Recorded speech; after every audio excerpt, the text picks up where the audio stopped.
الحمد لله نحمده ونستعينه ونستغفره ونؤمن به ونتوكل عليه ونعوذ بالله من شرور أنفسنا ومن سيئات أعمالنا من يهده الله فلا مضل له ومن يضلله فلا هادي له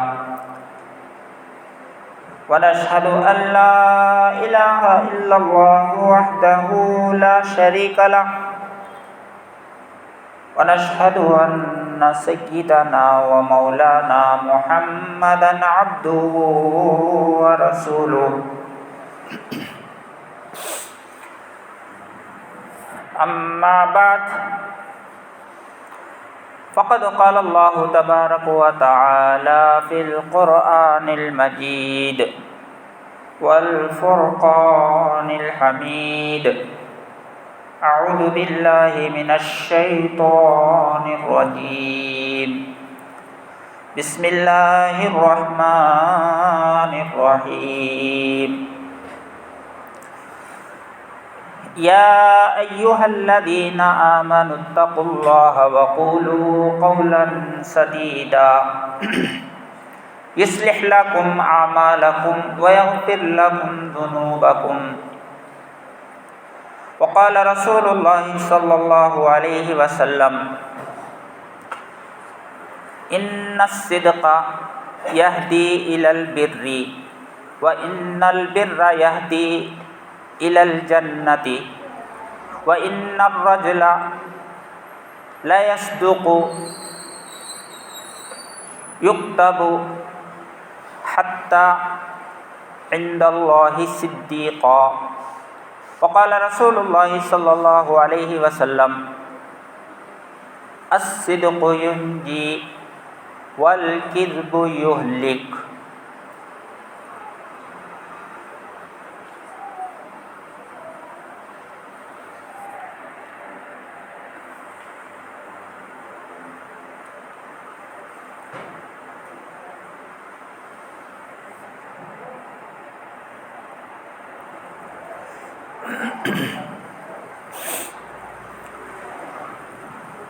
عزیز دوستو بزرگوں، ماشاءاللہ بہت خوشی ہوئی کہ آپ حضرات پہلی صف میں بیٹھے ہیں۔ آپ بیٹھے ہیں یا کسی نے بٹھایا ہے، لیکن اچھی دکھ رہی ہے۔ میں آتے ہی جو ہے پہلی صف فل ہو گیا ہے، دوسری صف بھی آدھا بھر گیا ہے۔ تو یہ اللہ کے نبی صلی اللہ علیہ وسلم نے اس کا حکم دیا ہے۔ خاص کر کیا ہے، جب مسجد میں جمعہ نماز پڑھنے کے لیے آ جائے تو جلدی آؤ اور ممبر کے قریب بیٹھو، ممبر کے قریب بیٹھو اور پہلی صف میں جگہ حاصل کرنے کی کوشش کرو۔ خاص کر پہلی صف والوں پر اللہ کی رحمت اترتی ہے۔ تو جب بھی ہم نماز پڑھنے آئے، جمعہ ہی نہیں کوئی بھی نماز پڑھنے آئے، پہلی صف خالی ہے تو وہاں انٹر ہو جانا، ابھی ادھر ادھر نہیں۔ کہاں بولے ہوئے؟ ہاں البتہ اگر آپ سنت پڑھ رہے، ٹائم کم ہے سنت پڑھ رہے، تو ایسی صورت میں پہلی صف میں نہیں پڑھنا، کیونکہ جماعت کھڑی ہو جائے گی تو آپ کی نماز باقی رہے گی، تو جماعت کے کھڑنے میں حرج ہو جائے گا، خلل ہو جائے گا۔ تو اگر کم وقت ہے، اگر آپ کو سنت پڑھنا ہے تو پھر دوسری جگہ پڑھ سکتے ہیں، لیکن آپ پہلے ہی آ گئے ہیں تو پہلی صف میں سنتیں پڑھنا ہے، ذکر کرنا ہے، تلاوت کرنا ہے، توبہ کرنا ہے، دعا کرنا ہے، یہ اس کے لیے ہے۔ کریں گے، اس پر عمل کریں گے۔ خالی ایک دن نہیں، یہ ہمیشہ کے لیے اپنا معمول بناؤ، انشاءاللہ بہت فائدہ ہوگا۔ اس پر اللہ تعالیٰ خوش ہوتے ہیں اس سے۔ جیسے میں نے کہا کہ مجھے خوشی ہوئی، اس سے زیادہ اللہ خوش ہوئے ہوں گے۔ کیوں؟ کیونکہ آپ نے ایک سنت کو زندہ کیا ہے، کیونکہ آپ نے ایک اسلام کا عمل اور اللہ کے نبی کی جو تعلیم ہے اس پر آپ نے عمل کیا ہے، تو اللہ تعالیٰ اس سے خوش ہوں گے۔ تو کئی جمعوں سے حضرت محبوب سبحانی، خطب ربانی، غوث سمدانی، پیران پیر حضرت شیخ عبد القادر جیلانی رحمۃ اللہ علیہ، ان کے بارے میں باتیں بتائی جا رہی ہیں کہ لوگ ان کو بہت یاد کرتے ہیں۔ اللہ تعالیٰ نے ان کا چرچا جو ہے ان کو قابل اقتدا بنایا، یعنی وہ ایسی ہستی ہے کہ ان کو سامنے رکھ کر آدمی اپنی زندگی کو صحیح کر سکتا ہے۔ ان کے تعلیمات کو اپنانے کی وجہ سے اس کی زندگی سدھر جائے گی۔ تو پیران پیر رحمۃ اللہ علیہ، شیخ عبد القادر جیلانی رحمۃ اللہ علیہ، ان کے والد اور ان کی والدہ بہت ہی نیک انسان تھے، بہت ہی زیادہ نیک۔ جیسا کہ پچھلے جمعوں میں ان کے بارے میں بتایا گیا کہ ان کے والد ایک سیب کھانے کی وجہ سے کتنے بڑے پنشمنٹ کو کرنے کے لیے تیار ہو گئے۔ 12 سال باغ میں پانی بھرتے تھے، اور بعد میں ایسی لڑکی سے نکاح کا بھی حکم دیا گیا کہ جو اندھی ہے اور پیروں سے لنگڑی ہے، لولی ہے، گونگی ہے، یعنی سب خراب صفات اس کے اندر ہے، اس کے لیے بھی تیار ہو گئے۔ کیوں؟ صرف اس لیے کہ کل آخرت میں میری پکڑ نہ ہو جائے، کل آخرت میں میری پکڑ نہ ہو جائے، دنیا میں ہی وہ معاملہ ختم ہو جائے، رفع دفع ہو جائے، دنیا کی غلطی جو ہے اس کو یہیں پر نمٹا دیں گے، آخرت میں اس کے بدلے میں نیکیاں دینا نہ پڑے، یا پھر نیکیاں ختم ہو جائے تو پھر گناہ بھی اس کے اوپر ڈالے جاتے ہیں۔ ایک آدمی دنیا کے اندر دوسروں کا حق مارا تھا، دوسروں کا پیسہ لیا تھا، دوسروں کے اوپر ظلم کیا تھا، تو وہاں پر جو ہے اس کی نیکیاں اس کو دلائی جائے گی۔ وہاں تو پیسے نہیں ہیں، اس کے نیکیوں کو ٹرانسفر کیا جاتا ہے اس آدمی کے اکاؤنٹ میں۔ جب نیکیاں پوری خالی ہو گئی لیکن ابھی اس کے پیسے دینا باقی ہے، تو ویسی صورت میں اب جس کے پیسے کھایا ہے اس کے گناہوں کا بوجھ، اس کے گناہ جو ہے اس کے اعمال نامے میں ٹرانسفر ہوں گے۔ اب اس کا اپنا گناہ تو ہے ہی ہے، پھر دوسرے کا گناہ اور زیادہ لوڈ پڑ جائے گا، گناہ اس کے بڑھ جائیں گے۔ تو آخرت میں یہ معاملہ نہ ہو، اس لیے دنیا میں ہی جو ہے اس کو ختم کرنے کے لیے انہوں نے اتنا سخت پنشمنٹ کو، سزا کو بھگتنے کے لیے تیار ہو گئے۔ اور ان کی والدہ کے بارے میں بھی معلوم ہوا کہ وہ بہت ہی نیک تھی، وہ کبھی کسی غیر محرم کو اپنے آنکھوں سے نہیں دیکھی تھی، کسی دوسرے مرد سے بات نہیں کری۔ گونگی ہے کا مطلب وہ کسی مرد سے، اس عورت نے کبھی کسی سے بات نہیں کی، اور اندھی ہے کا مطلب وہ کسی مرد کو دیکھی ہی نہیں، ایسا پرورش کرے ان کے ابا۔ اپنی بچی کی پرورش اتنی اچھی، تو والدہ بھی نیک اور والد بھی نیک، اس کے نتیجے میں جو ان سے اولاد ہوئی شیخ عبد القادر جیلانی رحمۃ اللہ علیہ، نیک یعنی ماں باپ اگر نیک ہوں گے تو اولاد بھی نیک نکلے گی، ماں باپ نیک ہوں گے تو اولاد بھی کیا ہوگی؟ نیک ہوگی، ماں باپ نمازی ہوں گے تو اولاد بھی نمازی ہوگی۔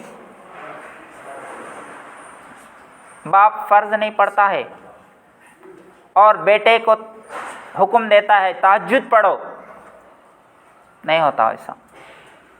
باپ فرائض کا اہتمام نہیں کرتا اور یہ چاہتا ہے کہ میرا بیٹا تہجد گزار بن جائے، ایسا ہوتا نہیں۔ اولاد نیک بننا بولے تو ماں باپ کو بھی نیک بننا پڑے گا، تبھی جا کے جو ہے اولاد بھی نیک بنتی ہے، ورنہ نہیں ہوتا ایسا۔ تو شیخ عبد القادر جیلانی رحمۃ اللہ علیہ جب 12 سال ایک کتاب میں اور بعض کتابوں میں ہے کہ 18 سال ان کا ایج ہو گیا، 12 سال یا 18 سال ان کا ایج ہو گیا، تو انہوں نے اپنے والدہ سے درخواست کی، اپنے ماں سے کہا کہ امی جان میں دین کا علم حاصل کرنے جا رہا ہوں، میں قرآن کا علم حاصل کرنے جا رہا ہوں، میں احادیث پڑھنے کے لیے جا رہا ہوں، بغداد جاؤں گا، مجھے بھیج دیجئے۔ تو والدہ نے جو ہے ان کو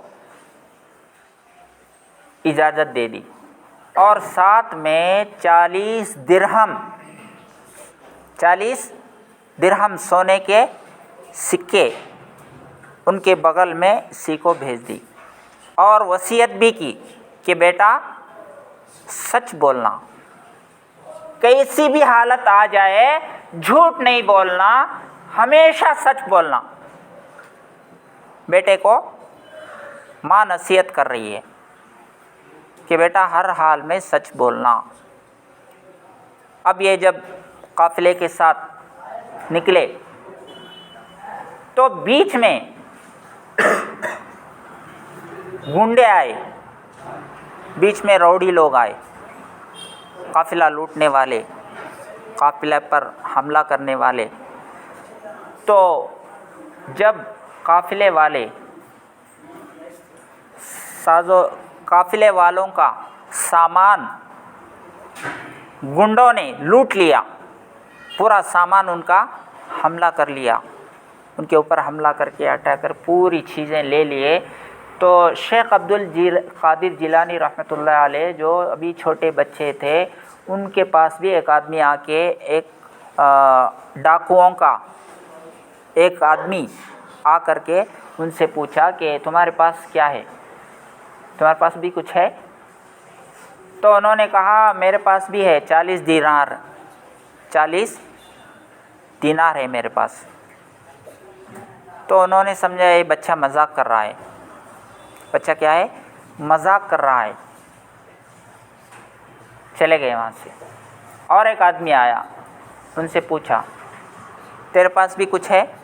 کہا 40 دینار ہے، سونے کے سکے۔ اس زمانے میں یہ کاغذ کے نوٹ یہ مال نہیں، پہلے پیور جو مال ہوتا تھا وہ سونے کے سکے، چاندی کے سکے، وہ اوریجنل ریئل کرنسی۔ یہ خالی نوٹ ہے۔ ابھی نوٹ کا بھی کیا حال ہے؟ آج ہے کل اعلان کر دیے 500 کا نوٹ بین، چلتا نہیں وہ۔ 2000 کے نوٹ بین ہو گئے، 1000 روپے کے نوٹ بین ہو گئے، تو یہ چلتے نہیں۔ لیکن سونا چاندی کے جو کرنسیز ہے وہ ہر وقت چلتے، اس کو رد نہیں کر سکتے، اس کو رد نہیں کر سکتے۔ تو ان کے پاس سونے کے سکے تھے، وہ بھی آ کے پوچھا اور سمجھا کہ میرے سے مذاق کر رہا ہے۔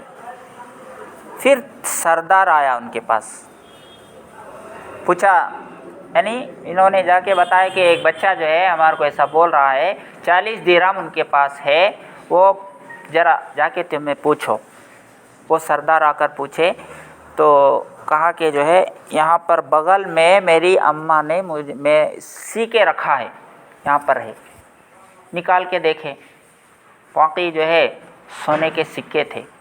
تو ڈاکو نے پوچھا کہ آپ کو معلوم ہے، تم کو معلوم ہے کہ لوگ جو ہے اپنے اپنے سامان کو چھپاتے ہیں، ڈاکو جب آئے ہیں، یعنی بتاتے نہیں ہیں، چھپانے کی کوشش کرتے ہے تو بھی جھوٹ بولتے، لیکن تم کیوں جو ہے بتائے؟ حالانکہ ہم تمہارے اوپر پریشر ڈالے نہیں، تم کو مارے نہیں، پیٹے نہیں، پریشر کیے نہیں، پھر بھی تم جو ہے بول دیے، صحیح بات بتا دیے۔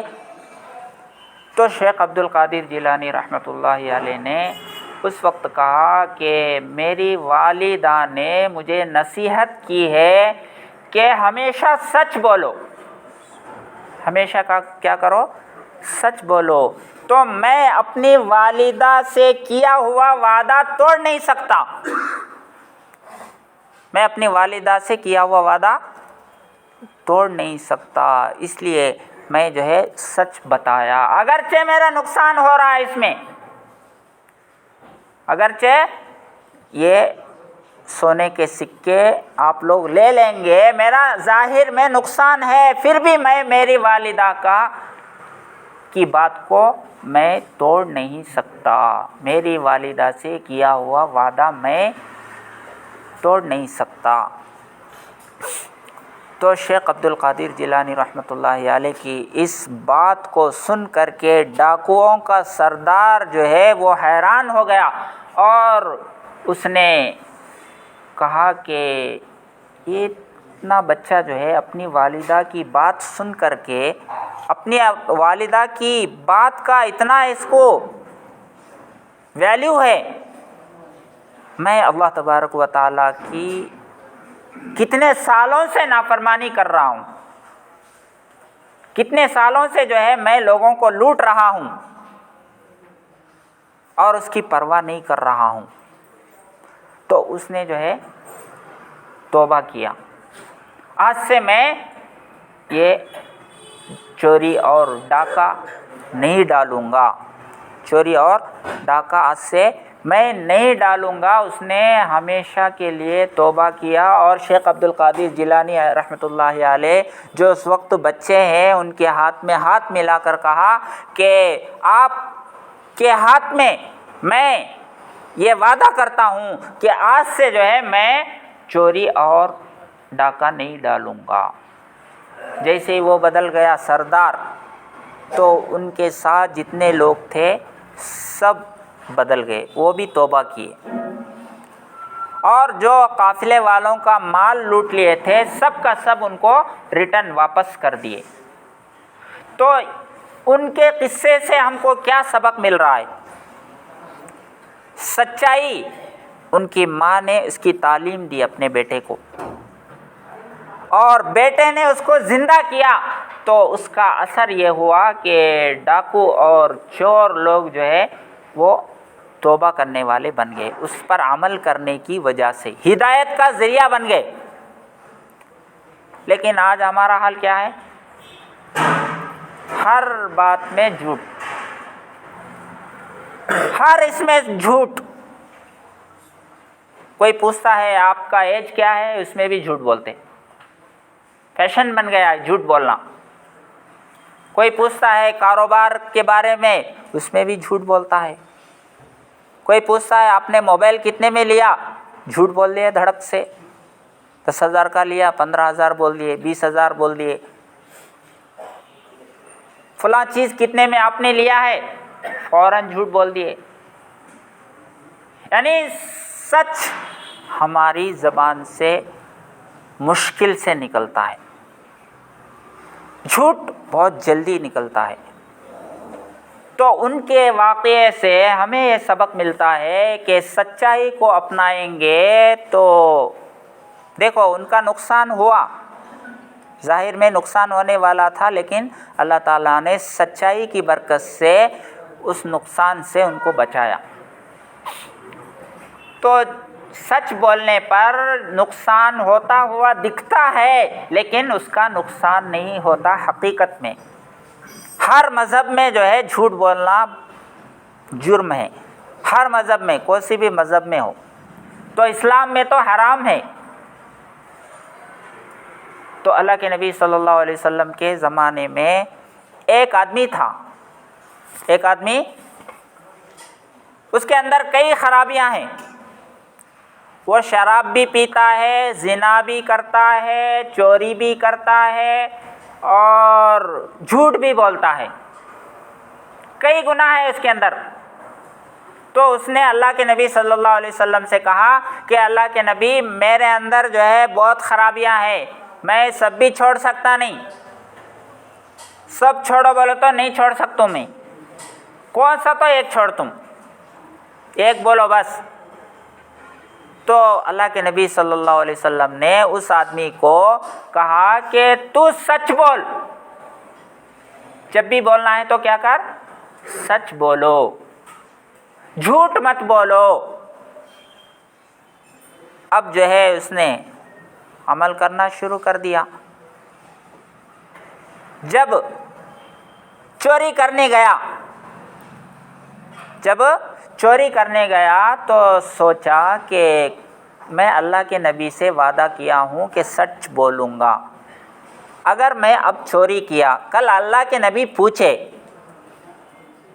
کیا کریا تو، کل سچ بتانا پڑے گا، چوری کیا بول کے بولنا پڑے گا۔ چوری کیے تو کیا کرتے ہیں؟ ہاتھ کاٹتے۔ کیا کرتے؟ ہاتھ کاٹتے۔ سزا وہی ہے اسلام میں۔ اب وہ یہ ہاتھ کاٹ لینا کئی کو، چوری کرنا کئی کو، اس لیے کیا کر دیا؟ چوری کرنا چھوڑ ڈالا۔ ابھی شراب پینے گیا، وہاں پر بھی جو ہے اس کو یاد آیا کہ میں اللہ کے نبی سے وعدہ کیا ہوں کہ سچ بولوں گا، اگر اللہ کے نبی پوچھے کہ کل تو کیا کرا، میں شراب پیا، بولنا سچ بولنا پڑے گا، جو کیا وہ بولنا پڑے گا، سچ بولنا ہی ہے۔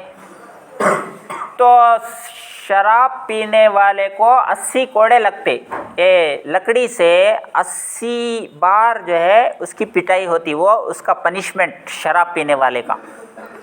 تو وہ پنشمنٹ میں کہاں سہنا، اس لیے کیا ہے، شراب پینے سے بھی رک گیا۔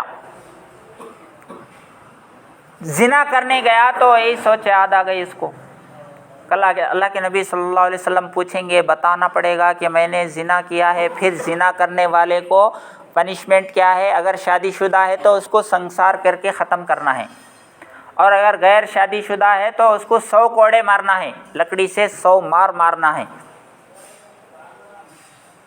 تو اگر اللہ کے نبی کو معلوم ہو گیا میں زنا کیا ہوں تو پھر مجھے سزا بھی دی جائے گی، کیوں جو ہے میں سزا پانا، اس لیے وہاں بھی جو ہے یعنی زنا سے بھی رک گیا، وہ چوری سے رک گیا، شراب سے رک گیا اور زنا سے رک گیا۔ یہ تمام چیزوں کو کنٹرول کرنے والا ایک چیز کیا ہے؟ سچ۔ تو اللہ کے نبی صلی اللہ علیہ وسلم سچ بولنے کا حکم دیے، اور جھوٹ جو ہے وہ منافق کی نشانی ہے۔ آیت المنافق ثلاث اذا حدث کذب، یعنی منافق جو ہوتا ہے جب بات کرتا ہے تو جھوٹ بولتا ہے۔ جھوٹ بولنے سے فرشتہ، ہمارے ساتھ جو فرشتہ ہوتا ہے وہ 1.5 کلومیٹر دور جاتا، کیوں؟ جھوٹ بولنے کی وجہ سے ایک بدبو آتی ہے انسان کے منہ سے، وہ منہ کی بدبو کو برداشت نہ کر کے فرشتہ دور چلا جاتا ہے۔ اس لیے اللہ کے نبی صلی اللہ علیہ وسلم نے فرمایا ان الصدق، اصدقوا، سچ بولو، فإن الصدق، بے شک سچ، یہدی الی البر، آدمی کو نیکی کی طرف لے جاتا ہے۔ سچ بولنا کیا ہے؟ آدمی کو نیکی کی طرف لے جاتا ہے۔ وَإِنَّ الْبِرَّ يَهْدِي إِلَى الْجَنَّةِ، اور نیکی جو ہے آدمی کو جنت کی طرف راستہ آسان کر دیتا ہے۔ اور یہاں تک کہ آدمی سچ بولتا رہتا ہے، اللہ کے پاس اس کا نام جو ہے گنیس بک میں لکھا جاتا ہے کہ یہ سچا ہے۔ جیسے دنیا کے اندر گنیس بک ہے، اس کے اندر جو ہے اہم واقعات لکھے جاتے ہیں، اہم چیزوں کو اس میں جو ہے لکھا جاتا ہے، بالکل اسی طریقے سے جو سچا انسان ہوگا اللہ کے پاس گنیس ریکارڈ میں اس کا نام لکھا جاتا ہے۔ وَإِنَّ الرَّجُلَ لَيَصْدُقُ یکتب حتی یکتب عند اللہ صدیقا، حدیث میں ہے اللہ کے پاس بہت ہی سچا انسان، اس کا نام لکھا جاتا ہے، گنیس بک میں اس کا ریکارڈ لکھا جاتا ہے کہ یہ بہت ہی سچا انسان ہے دنیا کے اندر۔ تو اس لیے ہمیں چاہیے کہ ہم سچ کو اپنے اندر پیدا کریں، عمل میں بھی سچ ہو، ارادے میں بھی سچ ہو، بولنے میں بھی سچ ہو، دینے میں بھی سچ ہو، لینے میں بھی سچ ہو۔ تو اس سے جو ہے آدمی جنت کے راستے پر چلنے والا بنتا ہے۔ جھوٹ بولے گا تو پھر جو ہے اس جھوٹ کو قائم رکھنے کے لیے اور ایک جھوٹ بولنا پڑے گا، اس جھوٹ کو قائم رکھنے کے لیے اور ایک جھوٹ بولنا پڑے گا۔ اس طرح جو ہے بولتے بولتے آدمی جو ہے گناہ ارتکاب کرتے جاتا ہے، اور وہ گناہ جو ہے اس کو وہ جہنم کی طرف اس کو لے جاتی ہے۔ وَإِنَّ الْفُجُورَ يَهْدِي وَإِنَّ الْكِذْبَ يَهْدِي إِلَى الْفُجُورِ، جھوٹ جو ہے وہ گناہوں کی طرف رہبری کرتا ہے، یعنی برے کاموں کی طرف آدمی کو لے جاتا ہے۔ تو اس لیے ہمیں سچائی کو اپنانا چاہیے۔ شیخ عبد القادر جیلانی رحمۃ اللہ علیہ کی اس واقعے سے ہمیں یہ سبق ملتا ہے کہ ہم سچ کو اپنائیں گے تو انشاءاللہ دنیا میں بھی ہماری نجات ہے، دنیا میں بھی اللہ تعالیٰ اچھی زندگی دیں گے، اور موت کے بعد جو انعامات ملنے والی ہے وہ بھی اللہ تعالیٰ ہمارے ساتھ اچھا ہی دیں گے۔ اللہ تعالیٰ عمل کی توفیق عطا فرمائے۔